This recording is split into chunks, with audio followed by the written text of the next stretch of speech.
That time, everyone. It is your time, Noles fans. Florida State football talk here at the Voice of College Football. Let's get it. Leave those comments and questions in the live chat. We are talking FSU with you.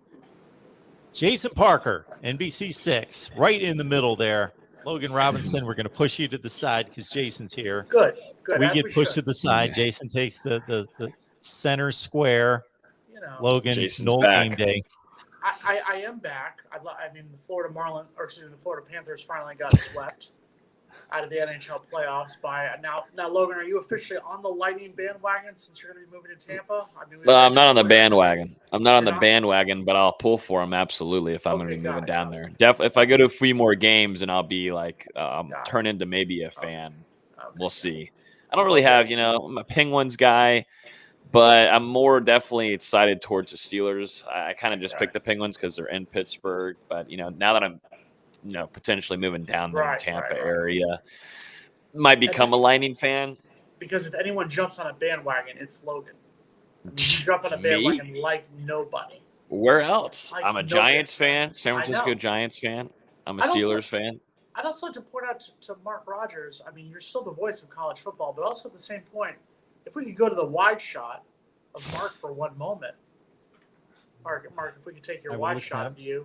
A little small. You're making me produce Jason. on the fly here. Produce on the fly, I know. There we go. Where I've gone for a couple of weeks doing work, and there's no Florida State helmet. That's all I'm saying. I see a Gator helmet there. Down on the bottom shelf. Down there at the bottom was Stanford. Tough. Wow. You can see that. Yeah, it was. Dang.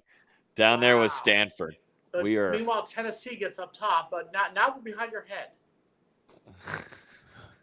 I'm just saying, put us next to Alabama where we've grown the helmet display, as you can see. I see that. And do you have a Washington State show? I mean, honestly, what's going on here? No, somebody sent me a Washington State helmet though. Oh, God bless. So, man, I'm gone for 2 weeks, and things are blowing up here with Mark Rogers TV, the voice of college. Absolutely. Well, when I'm on the show consistently like this.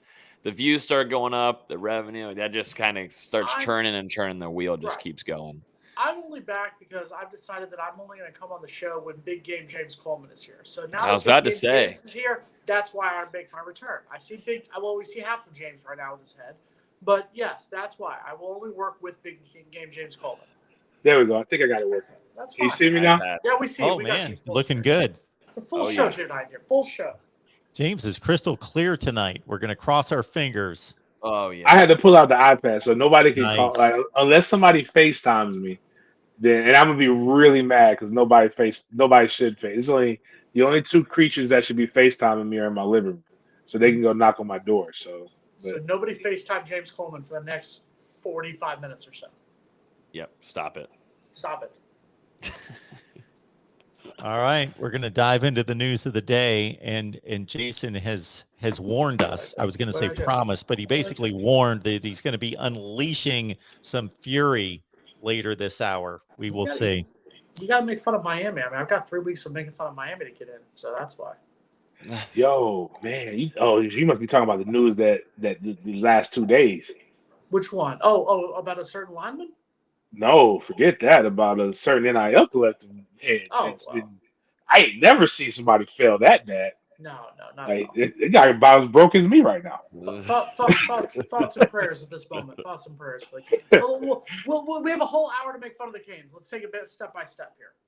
Okay. Step number one would be grad transfer, Dimitri EMMANUEL, interior offensive lineman, guard center, from Charlotte to Florida State, 6'3", 300, Logan.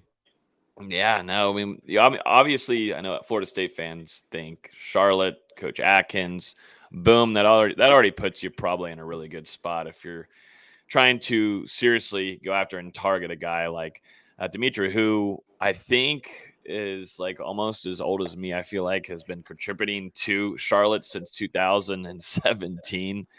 This is definitely a veteran guy coming in. Yeah, James is like, what the hell? We're bringing in 24, 25-year-olds now. But this is a guy that's been playing football for a very long time at the collegiate level. He started off 2 years on reserve and then turn into a full-time starter, play 25 games for the 49ers up there at Charlotte. And he's a guy that is going to most likely come in and have depth there, I think, from what we saw. And this is a guy that actually could, potentially, depends on how fall camp goes and such, could go in and be a starter. He's kind of a hybrid in that way. He can be moved around, but I think he's going to stay in the guard spot. I know Gibbons is really solidified at that left guard spot. So now that right guard, who do you want to have there? I think Coach Atkins, after what he saw in the spring, and Coach Norvell, and looking back at last season too, with how awful the depth was, you're just kind of throwing in guys on the road that haven't even played the damn position before.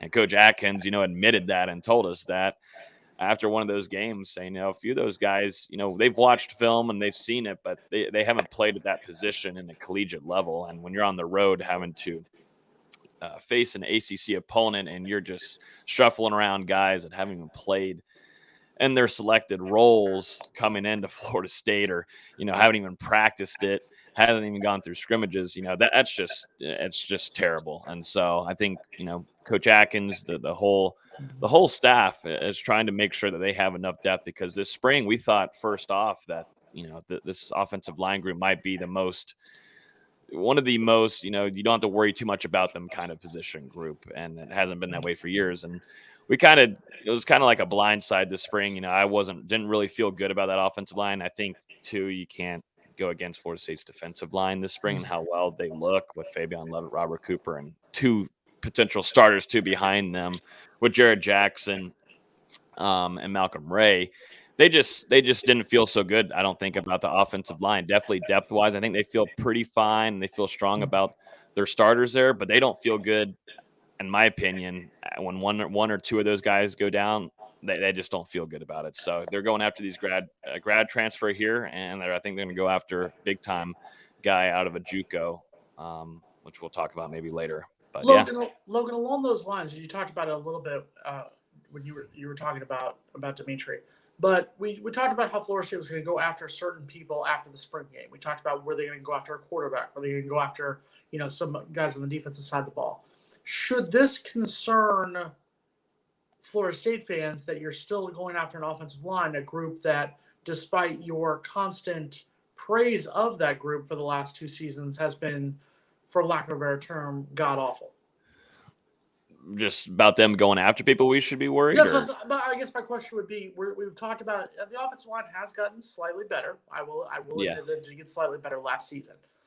But with that being said, should we be concerned at this point, after what we saw in the spring game, that you're still going after offensive linemen because that group still has not solidified, I think, the way a lot of people expected? Yeah, I mean, it was a little concerning after the spring. I just think overall, just looking at it, this is just a spring. I know Caden Lyles comes in. You got Bless Harris, but I saw more from Bless Harris than definitely Caden Lyles. A lot of people think immediately that Caden Lyles is coming in to start right away, and Maurice Smith is just going to be pushed over, and he's going to have a year to get bigger, yada, yada, yada. But I don't see that happening. I know James went to a lot of these practices during the spring too, but I don't know if Caden Lyles could have gone through a whole 4 quarters from what we saw in the spring. I don't know if it's just adjustment from going to Wisconsin to down here in Florida, but I think there's a lot of conditioning to do there. And still, getting snaps, there was a lot of problems there with snapping the ball for Lyles this spring. And I know that's just a little thing there, but damn, I mean, if you're going to be playing center there, that's something that has got to be, that's just something that you do every single day. And it should be easy, but it was a consistent, bad snap, bad snap, bad snap. And then you add on, the conditioning. I think Maurice Smith, that's his spot to lose. And then Bless Harris, he had his ups and his downs. And this is what you do. You go through a spring, you learn what maybe wasn't working, what you liked. And I don't think the staff really liked what they saw in their depth with the offensive line. And this is why they're going to continue, after landing this grad transfer, Dimitri EMMANUEL, to go after more targets on the offensive line. Either if it's transfer, grad transfer, JUCO, they're going, even though they loaded up big time. They loaded up big time in their freshman offensive line class, and one of the best in the country coming in talent-wise. And that's fine, but you don't have experience there on the college level, and that's what they want. And this is exactly what they're going after. You're bringing in a guy that as an old cat coming in, Dimitri, and then you're looking at a JUCO offensive tackle, Makai Lee, who just recently is most likely going to get an offer. Plans on visiting Florida State soon, and it's between him and another SEC school, Missouri. 6'6", 315. This is a true tackle guy coming in that Florida State desperately needs. You can kind of get a feeling here. Spring didn't like what they saw. It was plain and simple. I mean, I think you also got to look at it that offensive line recruiting has been abysmal since about 2013. You haven't. It's not even just so much the misses as much as you haven't really done the depth. One of my first articles that I ever wrote when I got into media was about what Texas A&M and why Jimbo was going into a better situation, and then what is Alabama, what is Georgia, what do the top schools at the time have in common that Florida State doesn't, and it's recruiting 4 to 5 offensive linemen every year, no matter what. They're bringing in talent, the depth, and those are the things that kind of help you be able. You can either push guys out, or the cream's going to rise to the top. You can't have depth if you don't recruit it. And then one of the problems that Florida State's really had in the last few years is that they keep recruiting projects, and eventually you got to make one of these projects develop. Lloyd Willis is one of those projects that a lot of people were high on. That I hope that they're right and I'm wrong and my eyes were wrong, because what I saw was terrifying.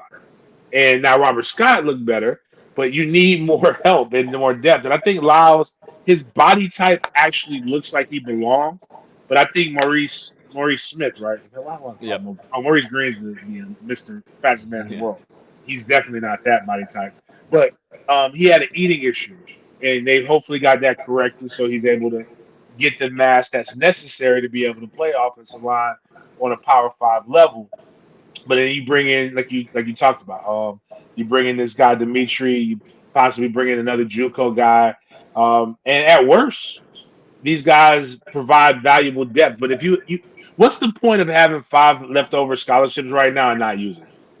It's not like it's not rollover minutes. You don't get 5 extra ones. You don't get 90 next year if you don't use them. So if you feel like you can attack a need and be able to create more competition, God bless. Because the reality is these freshmen that are coming in are going to be grossly unprepared because they missed the entire spring.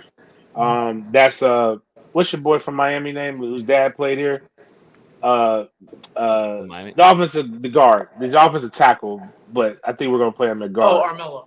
Yeah, Armello's not gonna be ready. The other high 4-star kid, if he gets his grades, not even Woody, but Sapp.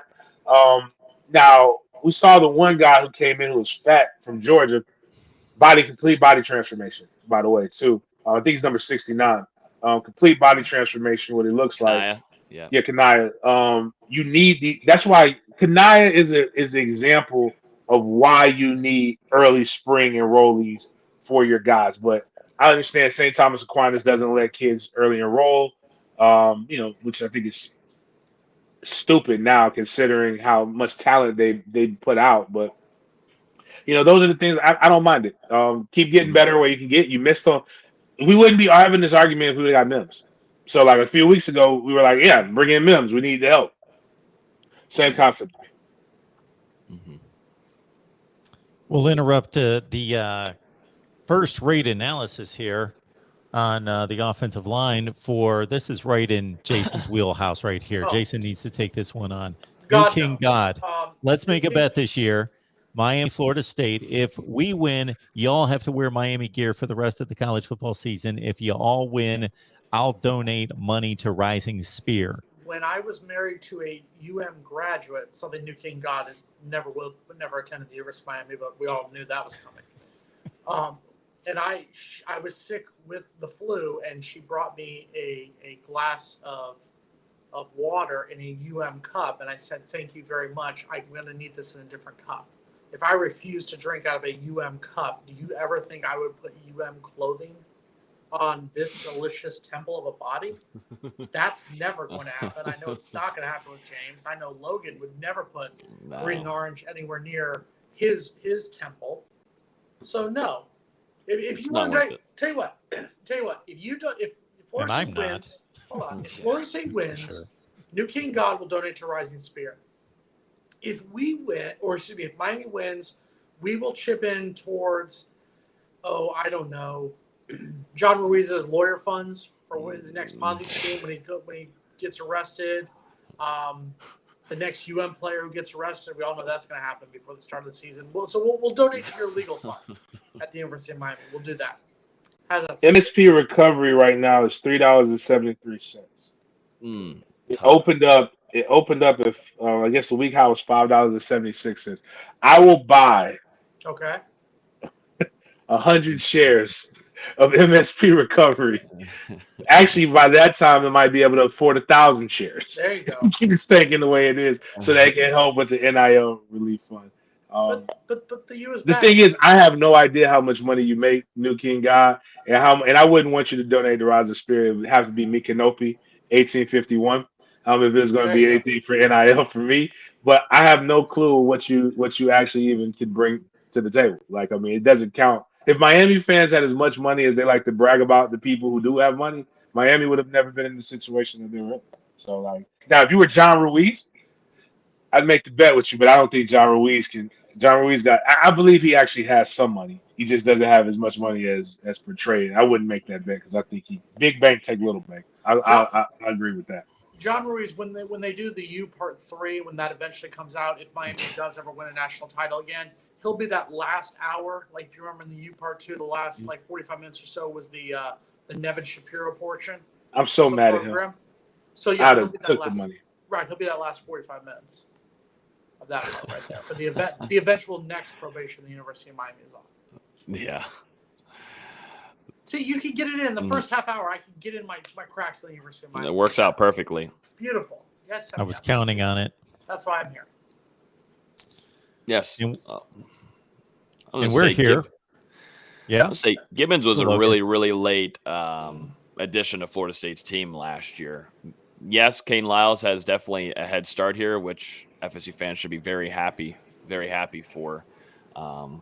But yeah, that's gonna be a big thing. Just getting in shape. That's gonna be big. Understanding how Atkins runs that offense. You know, Coleman knows a lot more about this at the collegiate level of understanding the system and what they're trying to run on offense. But going straight to Coach Atkins and what he does. These practices are hit a little bit different. And he and Coach Odell, I think, are the number one coaches that they'll let you know if you're screwing up, but then they'll also be the number one people to let you know if you pulled off a great play, you ran your right assignment. That it's something about that these practices hold that if you're doing the things right, they're going to go over there and tell you straight up, and you're going to get correct. Make sure you finish the play, though. If you don't finish the play, then Norvell is going to get in your ear no matter what. Even if you're going to go score a touchdown, you got to finish.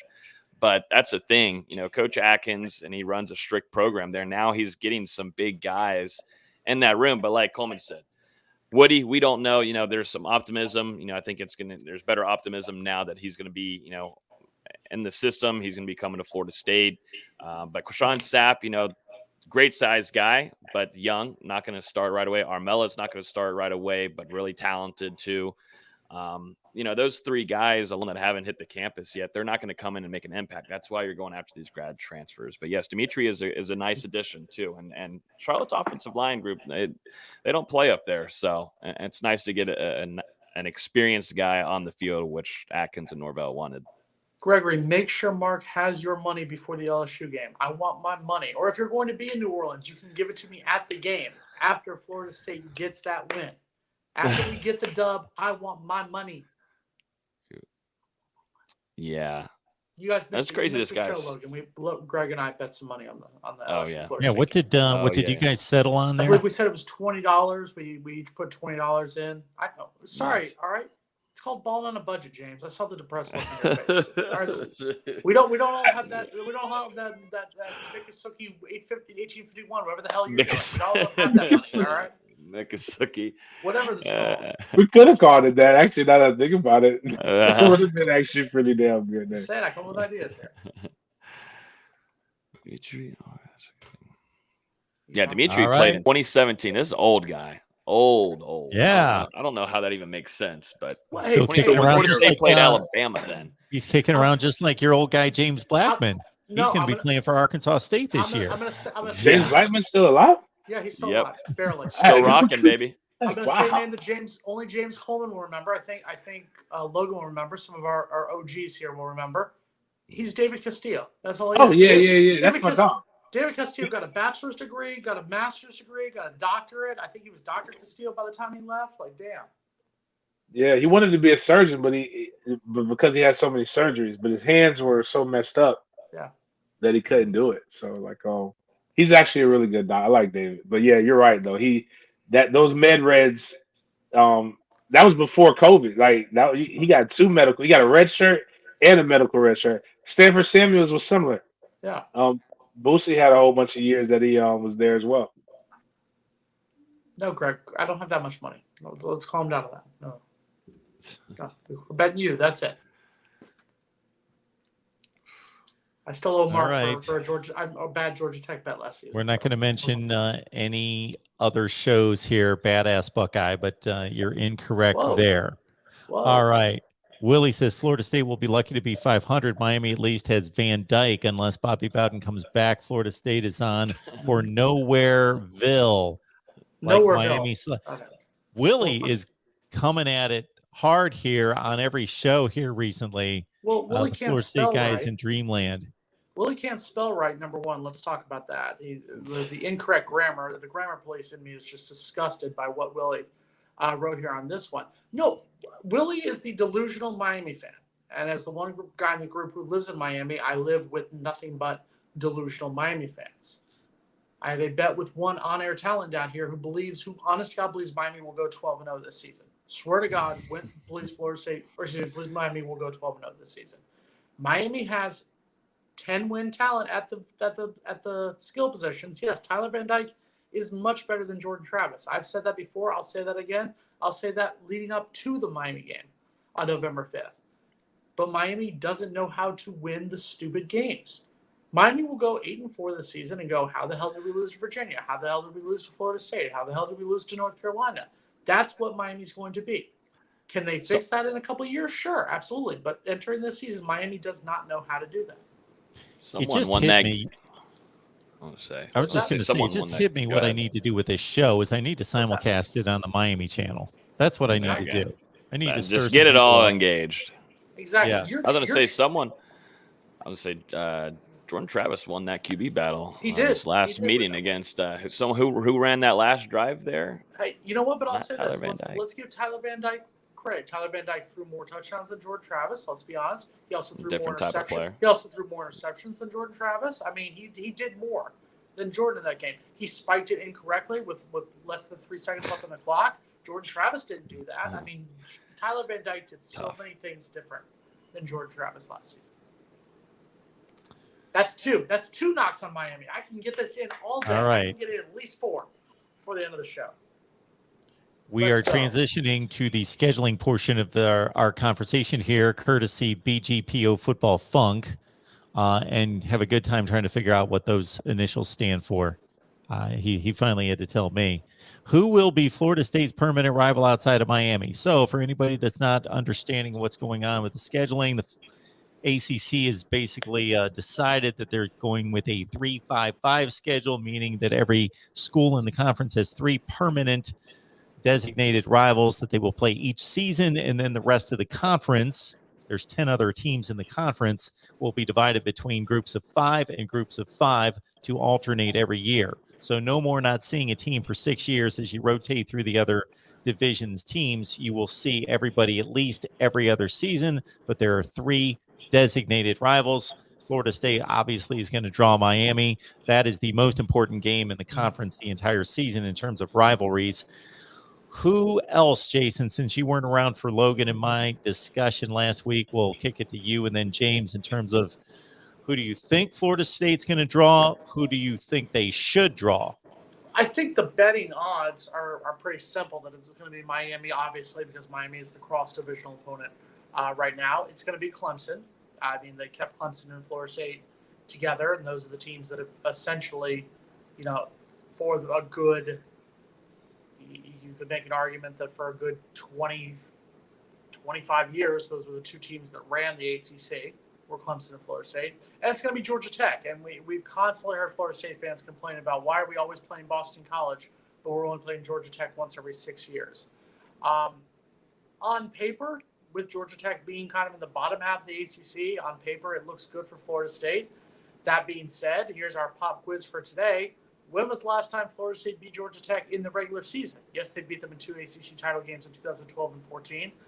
But when was the last time Florida State beat Georgia Tech in the regular season? Here's a hint. One person in this chat played in that ball game. Jeez, 2003? 2003 was the last time Florida State beat Georgia Tech. We lost them in 08, we lost them in 09, we lost them in 20, and we lost them in 15. That was the last time we beat Georgia Tech. In the regular season. In the regular season. Obviously, we beat them in 2 ACC championships, but the last time we beat them in the regular season was 2003. Why do you think Georgia Tech's going to be that third designated team? Because it's going to be the fact that it's the closest one. Technically, Georgia Tech is closer to Tallahassee. Atlanta is closer to Tallahassee than Miami, so that's why. Georgia Tech, Florida State played each other a lot before Florida State even joined the ACC. So that's where it essentially comes down to. Is it's a lot more people complaining about why Florida State and Georgia Tech don't play more often. I don't mind it as much because we're still playing Miami and Clemson. We play those two teams every year. That's who we're going to continue to play. You're essentially substituting a team like. I don't want to knock on them too much because they're the defending Atlantic Division champions. But back in the day when Wake Forest was kind of the bottom team in the Atlantic Division, you're replacing them with a Georgia Tech when it comes to scheduling. My question is going to be, what will the other 5 be? Are they going to be, are they going to be NC State? That's what's happening. Are they going to stock one group with NC State, Virginia Tech, North Carolina, make it behemoths one year, and then the next year be Duke, Pitt, Boston College, and whatnot. So that's going to be my question. This one is, how are you going to separate it so it's as equal as humanly possible? Do you care, James? What do you want to see the scheduling look like? I think Georgia Tech, because of the Georgia being a hotbed, and that's a recruiting state that you got to win. Boston College does absolutely nothing for us. No offense to the Northeast, but just a completely different brand of football than what we play here. But Clemson, Miami, and Tech, I can see those. Maybe if our arm was twisted and they wouldn't let us have Georgia Tech, then it'd probably be NC State. One that's a little bit better now, has consistently been better over the last 20 years as far as what they've been able to do and what they've been able to produce. What I more care about is who Miami, who Virginia Tech, and who Clemson will have as their rivals, and North Carolina as well. Because for years, and this is the part again, it may come off as me being judgmental on them, but I'm not. I'm just disappointed because the Coastal has been historically bad since we've made the split. And North Carolina, Miami, and Virginia Tech have had easier paths to be able to get to that game, but Pitt has been the one who's been there more consistently. Actually, the Coastal, I think, is the only division that's had literally almost everybody represent at one point. They have everyone in the Coastal in a row. Yeah. They went 7 consecutive years with everybody making it.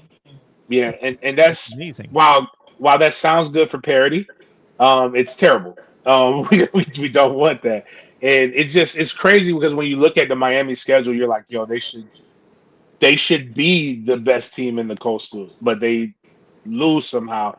But it would be cool to see Miami have to play Clemson consistently. It would be cool to see, and maybe a North Carolina, because that game has had really good implications the last few years. I want to know who Virginia Tech is going to have to play. I want to see. I don't want to see Florida State be punished because we're still quote unquote the road warriors from when we hit the ACC, and they're still, and they know no matter how bad Florida State is, it's still going to be a TV draw, and we still will have fans that are in, like, as far as the conference. I think outside of Notre Dame, we probably still have the largest fan base when it comes to season. Like when we come to a city, we will, feel it. That's kind of just what I'm more concerned about. I don't really like the rule.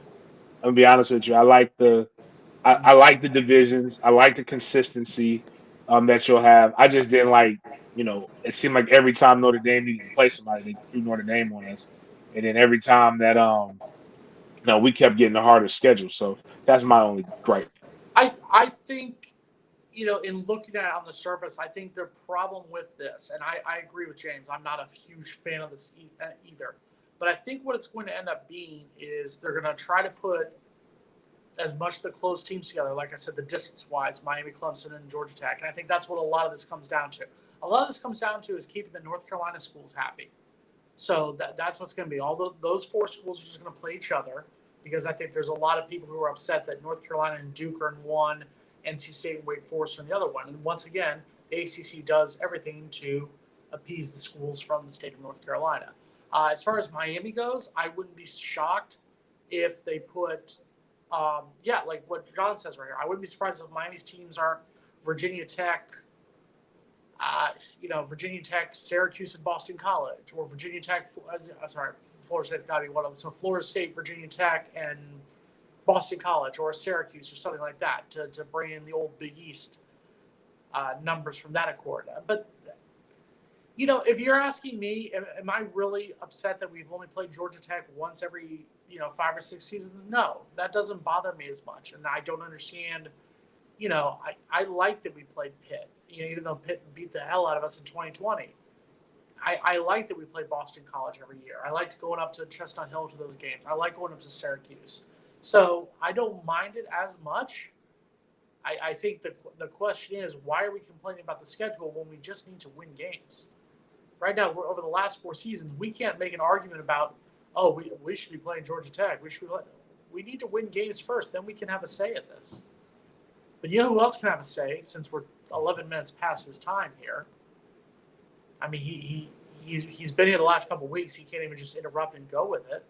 Nope, I was letting y'all go with it. You're right. I was giving y'all your time. We're out of the flow. You haven't been around, so I get it. Yep. You got to be here to direct us towards what we need to do. Logan, you know what time it is. Get it. It's time to hit the like button. Now we're on multiple channels, so now hitting the like button could be whichever channel you're watching this on. But it just helps us get more Florida State fans in here, so then we can not be bombarded with Miami fans. Number one. Oh, absolutely. We've definitely got Gators in here. That's how it always works. And then now we've got a little bit of Ohio State, and we don't have much problems with that. Oregon, Florida. I know Florida. North Carolina's in here too. But hit the like button. Definitely would appreciate it if you guys are just hanging out with us. Hit the subscribe button. Just anytime you guys want to be nice, just a little bit here. It's May. It's dead May. Nothing's going on. So if you could just help us get a couple views, that's all we're asking. I mean, look, let's give you your update here on the Florida State baseball team. Mostly this is just to piss off Mark Rogers, the voice of college football. Florida State baseball in action today in the ACC tournament, taking on Virginia and spanking the hell out of the Cavaliers 13-3. So if Florida State beats Notre Dame, Florida State will advance in the semifinals of the ACC baseball tournament. Look at Mark's face. Mark looks like he's in a trance right now, talking about something other than football. Look at it. The football show. Get out your baseball score. I love baseball. Listen, but it doesn't belong on my channel. Mark, we are not a football school anymore. We just need to accept this fact. We are a women's soccer powerhouse is what we are. We were a softball powerhouse, but they can't even win regionals. Yeah, tough. It's tough that we're in. Well, I got to say, one reason why Florida State's played the toughest schedule in the conference, and you guys know this. First of all, you play Florida every year, and I know that's not a conference game, but the overall schedule's been tougher for Florida State than anybody else because you play Florida every year, and nobody else has that kind of out-of-conference game except for Georgia Tech, and nobody's comparing Georgia Tech's schedule and Florida State's. So you automatically have a tough game against Florida, and unlike a lot of other schools that just latch on to the one difficult non-conference game and don't play anybody else and refuse to see anybody else, Florida State to their credit, goes out there and says, typically, we want to play somebody else difficult, like LSU, Alabama, Notre Georgia. Dame, etc. So there's a second difficult non-conference game that most teams don't play. Number 3, you play in the tougher of the two divisions. To James' point, the Coastal's been nowhere close to the Atlantic. If anything, the top 2 seeds have been in the Atlantic Division in the conference most of the time, and that's been Clemson and Florida State going back a few years. So you've just played a more difficult schedule than everybody else in the conference almost consistently every year. Notre Dame. And your crossover, yeah, Notre Dame. They deal with ACC. So, and I guess that's my question: is if you're going to go to 3-3-5 or 3-5-5 model, I guess the question then comes into play about the random game with Notre Dame, because if you're a Florida State team, let's say they go to this model and you have, when do we have Alabama on the schedule? Is it 27-28 or is that 26-20? What is that, Logan? Which one is it? Alabama. When we have Alabama on the schedule, I believe it's 25-26. So let's say it's 25-26. We have Alabama on the schedule. 3 years away. So if you have Alabama, so let's say you have a schedule that has 25 Alabama, days. Florida, Miami, and Clemson right off the bat. Those are 4 tough games. And then let's say that happens to be the year that Notre Dame is on our schedule. I'm sorry. Do you really think that's fair for a Florida State team, especially one that's kind of rebuilding right now, to have to play that murderer's row schedule? That's where that comes into play. So I wonder if the 3-5-5 will say bye-bye to Notre Dame. Well, the only game I think that has to be protected is the Miami game. Yeah. I don't agree with the 3-5-5 model because I don't think everybody has 3 designated rivals. Some teams have 1, some have 2, some have 3. I don't think you need to come up with some crazy model. I think you basically, what you do is you protect everybody's rivals, those rivalry games. And then other than that, I would like to see them go to, it's not really an NFL model because the NFL weights the schedule to weigh down the good teams and to lift up the bad teams. So it's a weighted schedule. I would go to an equitable schedule where I would build a 500 schedule for everyone in the conference to make it the fairest you could possibly make it while protecting the rivalry games. And for Florida State, that's Miami. Now, we could argue about Clemson. Some people consider that to be a rivalry. You guys don't, based on what I remember you guys saying about Clemson. It just became a rivalry because those were the 2 best teams. Right. Clemson's only a rival now because they're better than us. Right. Like, it's historically, I mean, again, and this is just like, everybody uses the old man, except for when it comes to accountability. They love to quote him. But I never remember Bobby walking in there and saying, all right, guys, got Clemson this week, rivalry. It was never Miami and Florida were the 2 games that we prepared for a lot different than everybody else. But I agree with you, Mark. I think people confuse familiarity with rivalry, and that's not what it is. Like, Miami is a rivalry. Like, that is a thing that you could go back generations and remember that. Same thing with Florida.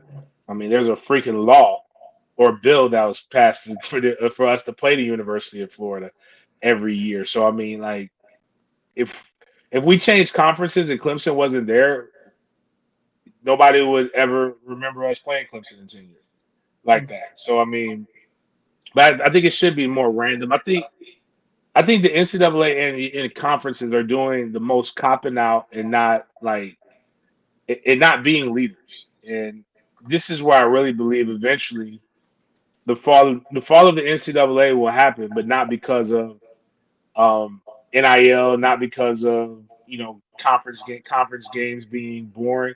It's going to be because the people in power threw a big ass temper tantrum and decided to not do anything. So and just let everybody else handle the issues. When the whole point of being in leadership is to make the tough decisions. I think that you could also, I mean, I guess my question is going to be, when I said earlier that this is basically for the North Carolina schools, I think they'll all be together as their 3 permanent opponents each other. Are they going to do it where you keep Georgia Tech, Miami, Clemson, and Florida State in one group because those are the most southern schools? Do you keep Syracuse, Boston College, Pitt, and I would assume Louisville, the former Big East schools? Do you keep all them together? I guess that would be my question at this rate. But Just win 6 games. That's our goal this season. I know. I get it. I know, James. I get it. It made me disgusted to say that. I remember being a fan during the Dynasty era, a student during the Chris Ricks, James Coleman administration, and I remember those moments when it was a lot easier to win games. But, right now, this is what we're stuck with Mike Norvell. I'm sorry, I forgot. Let me say that right because I don't want to offend Logan. The great Mike Norvell. Is that better, Logan? That's right. Right. Did I show your man respect there? Well, I want you to do more of a bow when you do it, but next time it'll be better. Yeah. In the name of the Father, the Son, and the Holy Spirit. The plie, if you will. Yeah, exactly. Yeah. No. Well, Jason, hoping to get to 6 wins leads us right into a topic that Jason, of course, you brought up. Yes, Jason. What? That's why I said that. It was well done. Yes. And so I was making the segue without you pointing out to everyone that I was making the segue. All right. 6.5 wins is what Vegas says. I don't believe we've got ties anymore in college football. No. So people can either win money or lose money. No pushes here. 6.5. 6.5, Jason. You going over or under? I mean, the optimist in me said 7-5. When when the schedule came out and we did our way too early predictions, and as the season goes on, we'll make our predictions. Do I think Florida State has the talent to go to win 7 games or more this season? Yeah, I absolutely do, and I don't think that's being the biased Florida State grad. I think that's just looking at the facts. I think once again, it's going to all depend on that first month, that first game in August and those first 3 games in the month of September. If Florida State can get through, I can't believe I'm going to utter these words. If Florida State can get through Duquesne, LSU, Louisville, I know. It made me sick to say that, James. I know. If Florida State can get through Duquesne, LSU, Louisville, and Wake Forest at, let's just say, being optimistic, 3-1. I think Florida State is in a very good shape at that point, knowing that you'll still have, I apologize, Boston College, not Wake Forest. Boston College is the 4th game of the season. So if you get through that stretch right there, Boston College, Louisville, LSU, and Duquesne, it's reasonable Florida State could get through that 3-1. I think that's very optimistic at that point because you'll still have Syracuse left. You still have Georgia Tech left. You still have Florida and Miami left. And I think Florida State at least splits one of those games this season. So there is a chance at that point. What Florida State cannot do is cannot struggle early. Florida State cannot go crap the bed against LSU and then go up on a Friday night and get worked by Louisville. Could Florida State get worked by Louisville? Absolutely. Could Florida State get spanked by LSU? Absolutely. But it's going to all depend on that first month of the season. Yeah. No, there's a lot of optimism, I think, after the spring and what the staff saw. But I think around that 7-win range is most likely what this team may be. I mean, if they get to that 8 and then you're able to compete and win a bowl game too, and you land on 9, and that's big for Florida State and recruiting and such. But this team is going to be, I think, carried by Florida State's defense, and it's kind of always been a flip-flop of inconsistency between both sides sometimes. But I do think this defense is going to probably be that strong point of this team overall heading into the 2022 season. I think there's definitely weapons on Florida State's offense. I think that running back room is what's going to carry that offense. But from what we saw, at least the spring, it was dominant fashion. And I don't know if that's just because of Florida State's sheer talent there and veterans with Fabian Love and Robert Cooper causing that havoc. And then you've got Jared Verse coming in to practically replace what Jermaine Johnson had last year, and even younger caliber player too, which is even scarier to think of. And you've got Derek McLendon. I think this defense is definitely going to carry to where, a good defense usually can bring you to a good amount of wins. You just got to hope it's a little bit better than a bowl game. Game of 6. Logan, I have to ask. I'm Yep. sorry. I have to ask. And I know that we've joked about this, that you were the eternal optimist amongst the 4 of us here on Florida State Live. Please tell me the 8 wins Florida State can get this season. Because I think let's be honest here. I think I said 7. Did I not just say 7? You earlier? said 7. You said 7. Then you get the bowl game win. 8 out there. You threw 8 out there. You said 9 with a bowl game. So That's what I was saying. If it gets crazy, legitimately asking. I mean, I think on paper right now, I think we lose to Clemson. I can see us losing to either Louisville or LSU. I think we lose to NC State because we're never going to win in Raleigh ever again. And I think we drop. And I think we drop another game that we probably should. That's where I think there's at least 5 losses in there. So that's my question to you: is what do you see? What are you seeing that I'm not seeing? Where is that source of optimism for you? well, like I said, 7 wins You is said what 8. I was You threw predicting. 8. I said if they get a bowl game win, then you're at 8. You said 8, and If you win 8, then you win the bowl game and you get 9. Mark, then rewind the tape. It was recruiting. Rewind the tape. I was talking about recruiting and what it does for it, but I'm not. Florida State should have dominated NC State last year. What happened? Jordan Travis wasn't on the field. You were working with Mackenzie Milton. That was atrocious. You were still trying to run the same offense that Jordan Travis runs, which was just that's what you get. And NC State looked awful to me. I know they got a good quarterback. We're thinking of the future for him. You are getting Durden. Durden's on that defensive line for NC State. First team All ACC. That's right. Right. They have Dave Dorian. Watch out. Dave Dorian, Mark's favorite head coach in the ACC. Great guy. Really great guy. Phenomenal. Yeah, great guy. But, yeah, that game shouldn't have been close. But you just didn't have Jordan Travis out there. I think – and, I mean, I don't even want to talk about Jackson State. I mean, there should have been 2 added wins last year. And it sucks because you didn't have you had a really bad call on defense. And not really too pitiful. You could have tackled, blah, blah, blah. But Jordan Travis, too, on NC State's side of things, that would have been a whole different game in my opinion. I mean, it even got close to them winning that game. But you could just tell you can't run the same damn offense with Jordan Travis and give it to Mackenzie Milton like that and expect him to do the same thing. I don't know. That season's long gone and over. Florida State was Yes, it is. Florida State was competitive last season. Let's just be honest. So you beat a Miami team that qualified for a bowl game. You beat a Boston College team that I believe qualified for a bowl game. You went to overtime with a Notre Dame team. So there were shining light out there. But I guess I look at a team and I'm concerned about building up this hope, saying, "Oh, Florida State's going to get 7 wins. Florida State's going to get 8 wins." And then we go out and lose to a Louisville team. We go out and lose to a Wake Forest team, and all of a sudden you're going to NC State at 2-3, and you're like, "Oh, well, yeah, that was a different season." So, Jason, let me pose it this way before James jumps in. Let me pose it this way: you're sounding like there's a ton of teams on Florida State's schedule that they can't beat. Like it's loaded with Alabama and Texas A&M and all these other teams. I'm looking at a schedule where the ceiling's really high and the floor is really low because this is the ACC, and take out Clemson for a second. Mm-hmm. Aren't all these teams about Wake Forest, Boston College, Louisville? Like, I don't know who's going to win any of these games. Right, but no. Along those lines, does Florida State have the talent?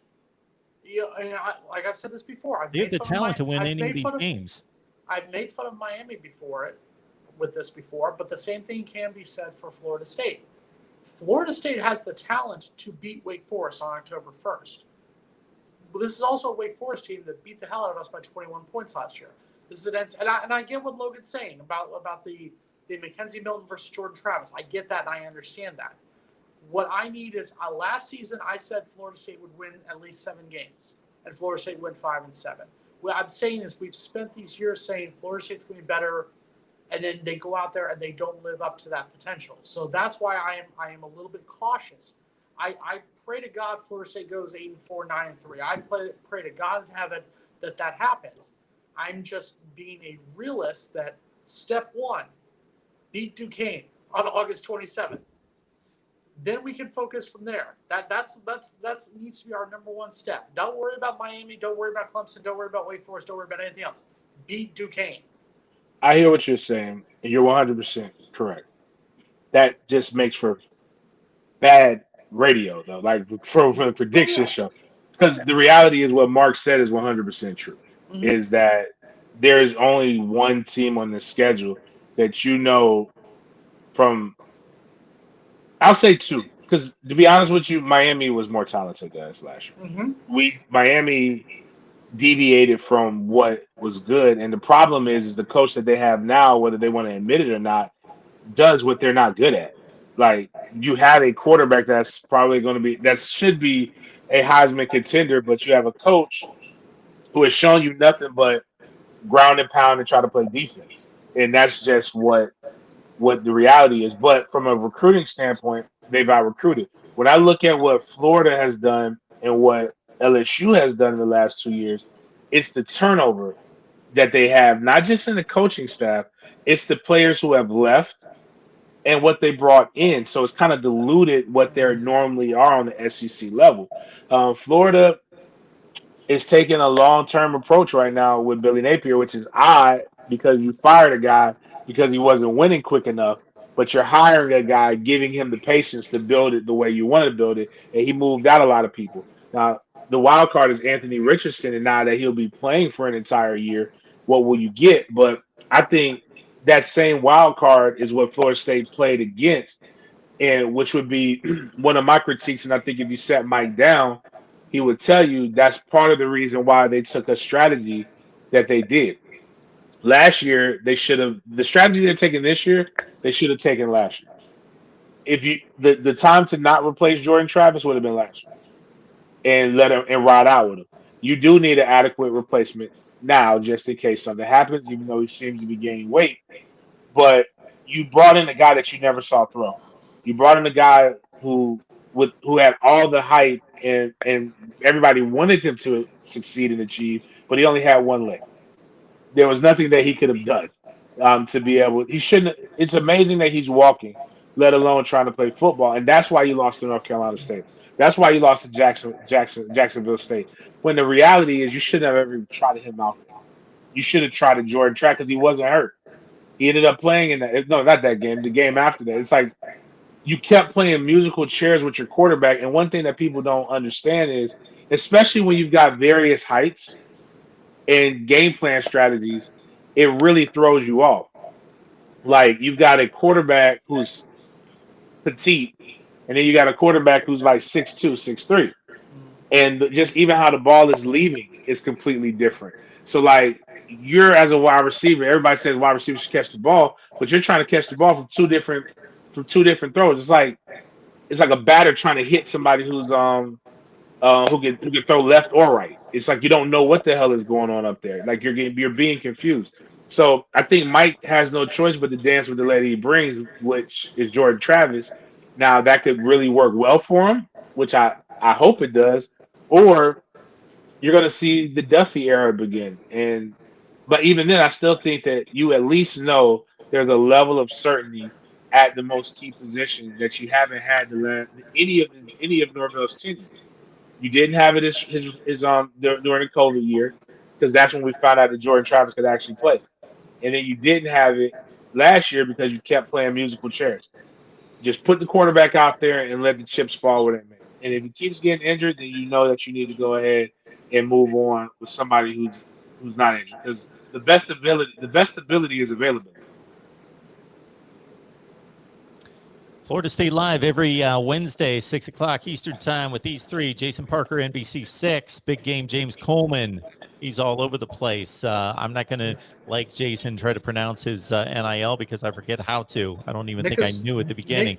So James. Mikanopi. 1851. I'll get it at some point. Mikanopi, 1851, fifth quarter college football, Sports Den Live. James is all over the place. And, of course, Logan Robinson and the Discord that you got to join. The Discord, Jason, at Knoll Game Day on Patreon. Get on over there. Do it. And keep in mind, everybody, that we've had about 150 folks on the line, about 75 on the main channel, about 75 on the Florida State channel. So guess what? You can all join us on the Florida State channel next Wednesday. So we did this to say, hey, we're here every Wednesday night on the Florida State channel. So join us over there. So you had a good time tonight watching us talk Florida State football. Join us on the Florida State channel next Wednesday at 6. Maybe Eastern. James and I will show up next week. You don't know. You just got to stay tuned. We know at least James gives it a try. He at least Well, gives James it got his his best. Wi-Fi. Look at his Wi-Fi. It's I got my iPad working, so so we're gonna be good. We should be fine. Wait a minute. Yeah, we should be good next Wednesday. I don't know. School's out, so I got to look at I got to ask my son what's my schedule because Thank you. I got like all I know is I got a bill for like $3,000 for sports camps all summer. I'm not happy about that. So donate to the fund to help James. He needs an NIL deal. Get the NIL deal. He needs a name, image, and likeness deal. Okay. I am being summoned to another show here. I won't mention the name of it. That's the But, team we beat. We beat them last year, right? You did. We did. Pulled off a miraculous 4th and 14 play. I should tell you about it sometime. It was phenomenal. They should make shirts about that. Yeah. All right, everybody. Back here next Wednesday at 6. James, Jason, Logan, you guys are the best. Appreciate it. Absolutely.